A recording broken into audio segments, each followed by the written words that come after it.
오늘 나눌 말씀은 민수기 21장 16절에서 20절 말씀 보겠습니다. 민수기 21장 16절에서 20절 함께 읽겠습니다. 민수기 21장 16절에서 20절 우리 한 목소리로 읽습니다. 거기서 부엘에 이르니 부엘은 여호와께서 모세에게 명령하시기를 백성을 모으라 내가 그들에게 물을 주리라 하시던 우물이라. 그때 이스라엘이 노래하여 이르되 우물물아 솟아나라 너희는 그것을 노래하라. 이 우물은 지휘관들이 팠고 백성의 귀인들이 규와 지팡이로 판 것이로다 하였더라. 그들은 광야에서 맛다나에 이르렀고 맛다나에서 나할리엘에 이르렀고 나할리엘에서 바못에 이르렀고 바못에서 모압들에 있는 골짜기에 이르러 광야가 내려보다 보이는 비스가 산 꼭대기에 이르렀더라. 아멘. 불뱀 사건이 있고 얼마 후 이스라엘 백성들은 오봇, 이에아바림, 세렛 골짜기를 거쳐서 모압의 남쪽 경계인 아르논 강을 지나 부엘이라는 곳에 도착했습니다. 민수기 21장 10절입니다. 이스라엘 자손이 그곳을 떠나 오봇에 진을 쳤고 오봇을 떠나 모압 앞쪽 해돋는 쪽 광야 이에아바림에 진을 쳤고 거기를 떠나 세렛 골짜기에 진을 쳤고 거기를 떠나 아모리인의 영토에서 흘러나와서 광야에 이른 아르논 강 건너편에 진을 쳤으니 아르논은 모압과 아모리 사이에서 모압의 경계가 된 곳이라. 이러므로 여호와의 전쟁기에 일렀으되 수바의 와헙과 아르논 골짜기와 모든 골짜기의 비탈은 아르고우를 향하여 기울어지고 모압의 경계에 닿았도다 하였더라. 거기서 부엘에 이르니 부엘은 여호와께서 모세에게 명령하시기를 백성을 모으라 내가 그들에게 물을 주리라 하시던 우물이라. 이렇게 돼 있죠. 이런 경로로 보아서 지금 이스라엘 백성들은 남쪽 광야로부터 요단강 동쪽을 향해 북상하고 있다는 것을 알 수 있습니다. 이전에 하나님이 인도하시는 길을 불편하면서 그 길을 거부하며 이스라엘 백성들이 원망했었죠. 그래서 불뱀 사건이 일어났었습니다. 그런데 하나님의 인도하심은 정확하게 가나안으로 향하고 있는 겁니다. 내가 이해할 수 없어도 하나님의 인도는 언제나 정확하고 적확하며 신실하고 선하십니다. 우리가 이해할 수 없어도 하나님의 섭리는 작동하고 있는 겁니다. 신앙 여정 속에서 그것을 잘 이해하지 못하고 발견하지 못할 때가 있을 겁니다. 하지만 어느 순간 지나온 신앙의 여정, 삶의 여정을 돌아볼 때 하나님의 섭리가 보이고 하나님의 명확한 인도하심이 그제야 보이곤 할 때가 많습니다. 그래서 우리는 하나님께서 우리에게 허락하신 하루를 충성되이 최선을 다하여 살아가면 되는 겁니다. 오늘 하루가 이해되지 않더라도 또 느껴지지 않더라도 하나님의 신실하심은 멈추지 않고 우리의 오늘을 붙잡고 계실 테니까요. 아마도 그래서 민수기 21장 16절을 보면 하나님이 부엘에서 물을 주시겠노라 하신 겁니다. 이어지는 부엘의 노래에서 확인할 수 있는 것처럼 하나님은 그곳에서 우물물이 솟아나게 하셨습니다. 민수기 21장 17절입니다. 그때 이스라엘이 노래하여 이르라 우물물아 솟아나라 너희는 그것을 노래하라. 먼저 여기에서 주목할 것은 이스라엘 백성들이 구하지 않았는데 하나님이 이 일을 먼저 행하셨다는 겁니다. 이것이 나타나는 것은 명확합니다. 하나님은 신실하사 이스라엘의 필요를 채우시고 그들을 돌보시는 분이다 라는 거죠. 그래서 이스라엘로 하여금 노래를 받아내시는 분이다 라는 겁니다. 하나님은 신실하시고 그 풍성함은 헤아릴 수 없다. 우리는 그 신실함에 있는 존재라는 고백의 노래를 하는 겁니다. 또한 그래서 민수기 21장 18절에서 이스라엘이 광야에서 맛다나, 나할리엘, 바못을 거쳐 비스가 산 꼭대기까지 도착했다라는 내용이 이어져 나오는 겁니다.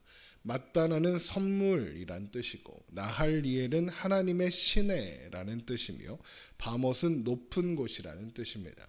이스라엘이 지나가는 경로가 하나님께서 인도하시는 길이라는 것이 그 지명을 통해서도 확인되고 있는 겁니다. 민수기 21장 18절입니다. 이 우물은 지휘관들이 팠고 백성의 귀인들이 규와 지팡이로 판 것이로다 하였더라.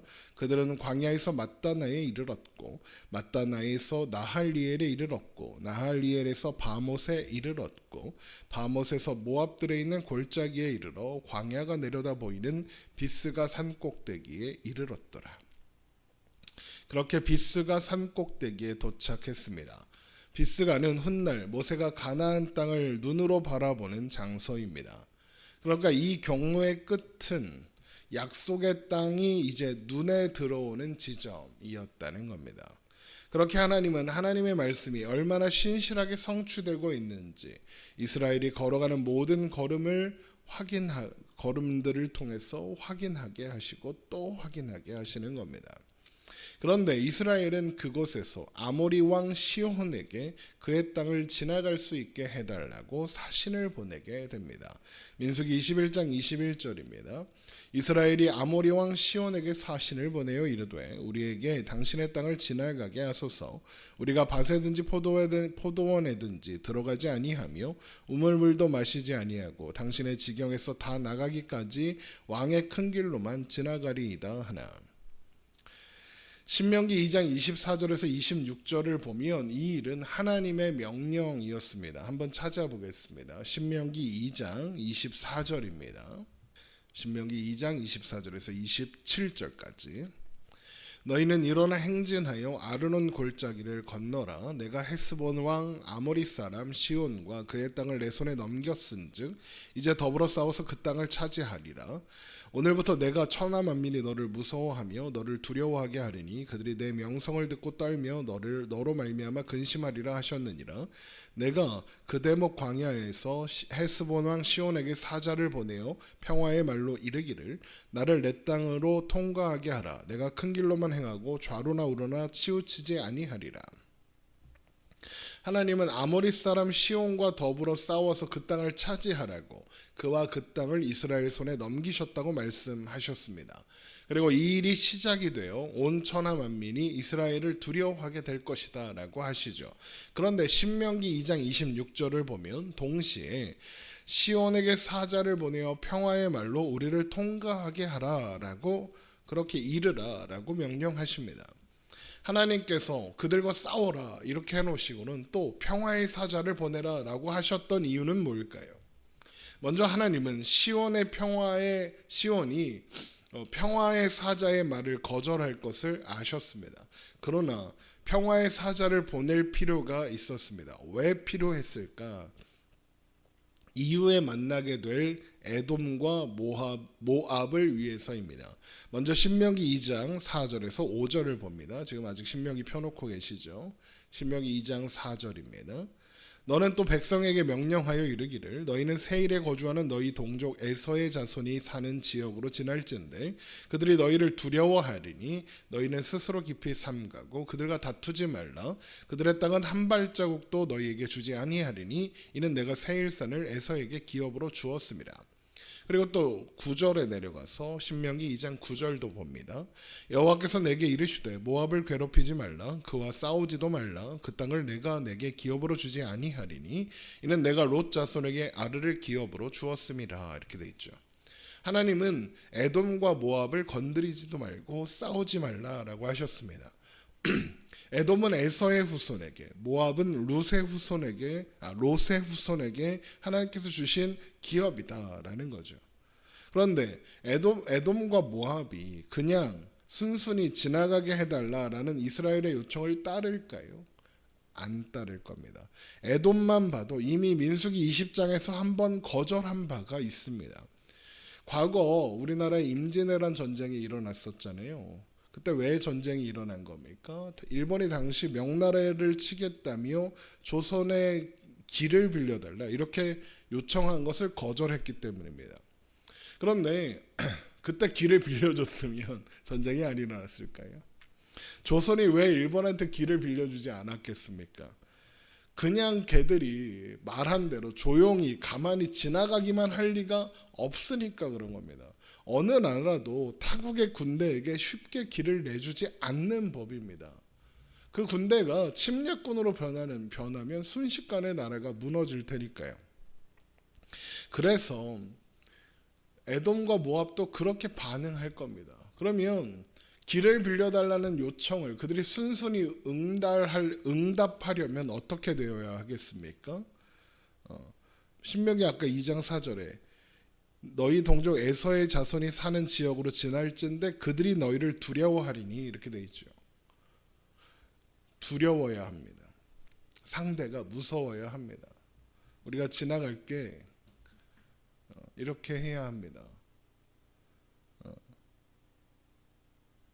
그래서 하나님이 이스라엘에게 시온의 일을 먼저 허락하시고 의도하신 거죠. 예상대로 헤스본 왕 시온은 이스라엘의 요청을 거절했을 뿐만 아니라 이스라엘을 치러 나왔습니다. 그러면 어떻게 되겠습니까? 앞에서 읽은 신명기 2장 24절에서 26절에서 본 것처럼 이미 하나님은 그들을 이스라엘 자손에게 넘기셨습니다. 시온이 아무리 대단한 왕이고 군대가 아무리 용맹해도 이건 이길 수가 없는 싸움이다 라는 겁니다. 우리 민수기로 돌아와서 민수기 21장 23절입니다. 민수기 21장 23절 시온이 이스라엘이 자기 영토로 지나감을 용납하지 아니하고 그의 백성을 다 모아 이스라엘을 치러 광야로 나와서 야하스에 이르러 이스라엘을 치므로 이스라엘이 칼날로 그들을 쳐서 무찌르고 그 땅을 아르논에서부터 얍보까지 점령하여 암몬 자손에게까지 미치니 암몬 자손의 경계는 견고하더라. 이스라엘이 이같이 그 모든 성읍을 빼앗고 그 아모리인의 모든 성읍 헤스본과 그 모든 촌락에 거주하였으니 헤스본은 아모리인 왕의 시온의 도성이라 시온이 그 전 모압 왕을 치고 그의 모든 땅을 아르논까지 그의 손에서 빼앗았더라. 자, 이렇게 된 상황인 겁니다. 이 일은 에돔과 모압의 입장에서는 강력한 신호가 될 겁니다. 심지어 헤스본은 과거 시온이 모압에게서 빼앗은 땅이다 이렇게 되어 있습니다. 그런 시온을 이스라엘이 무찌른 겁니다. 이걸 모압 입장에서 보면 어떻겠습니까? 이스라엘은 시온보다 강한 나라인 겁니다. 그렇게 하나님은 앞서 읽었던 신명기 2장 25절의 말씀처럼 천하 만민이 이스라엘을 무서워하고 두려워하게 만드신 거죠. 그래서 이런 노래가 이어지는 겁니다. 민수기 21장 27절입니다. 그러므로 시인이 읊어 이르되 너희는 헤스본으로 올지어다 시온의 성을 세워 견고히 할지어다 헤스본에서 불이 나오며 시온의 성에서 화염이 나와서 모압의 아르를 삼키며 아르논 높은 곳의 주인을 멸하였도다.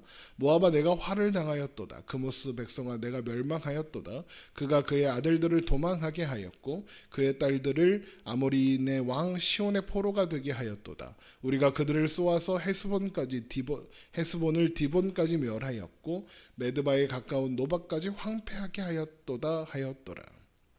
무슨 말입니까? 모압이 시온에게 빼앗겼던 땅을 우리가 이스라엘이 빼앗았다. 이런 선언이죠. 이것은 모압은 물론이요 에돔에게 분명한 경고의 메시지가 될 수밖에 없는 겁니다. 하지만 이 일은 단순히 에돔과 모압만을 위한 일이기만은 하지 않겠죠. 이스라엘을 위한 일이기도 합니다. 이전에 이스라엘은 가나안의 거주민과 단단한 성읍을 보고 두려워했습니다. 그래서 하나님을 원망했고 광야 40년이 시작되었죠. 지금도 그 조건은 동일할 겁니다. 그래서 하나님이 먼저 이 싸움을 경험하게 하시는 거죠. 그렇게 하나님이 이기게 하시면 못 이길 싸움이 없다는 것을 출애굽 2세대들에게 보이시고 가르쳐 주시고 경험하게 하신 겁니다.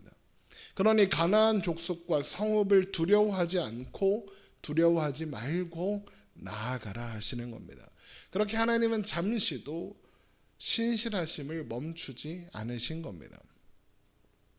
우리가 사는 신앙의 여정, 또 인생의 여정 또한 마찬가지입니다. 하나님은 우리의 삶에서 신실하심을 멈추지 않으십니다. 언제나 우리를 가장 좋은 길로, 가장 완전한 길로 인도하십니다. 때로는 그 길이, 그 인도가 이해되지 않을 수도 있을 겁니다. 그러나 하나님은 언제나 오르셨고 앞으로도 그러하실 겁니다. 하나님의 부르심에는 후회하심이 없고 하나님의 인도하심에는 실수가 없습니다. 그 시간을 지나가는 순간에는 이해할 수 없고 납득할 수 없더라도 그 시간 끝에는 하나님께서 설명해 주실 겁니다.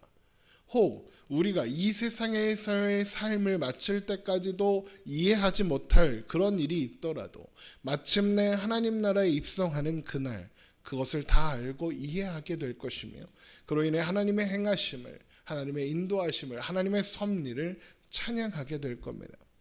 하나님이 함께 하시면 못 이길 싸움이 없고 넘어가지 못할 산이 없습니다. 여러분 이 사실을 기억하며 오늘도 하나님의 신실하심에 기대어 살아가는 우리가 되기를 주님의 이름으로 축원합니다. 기도하겠습니다.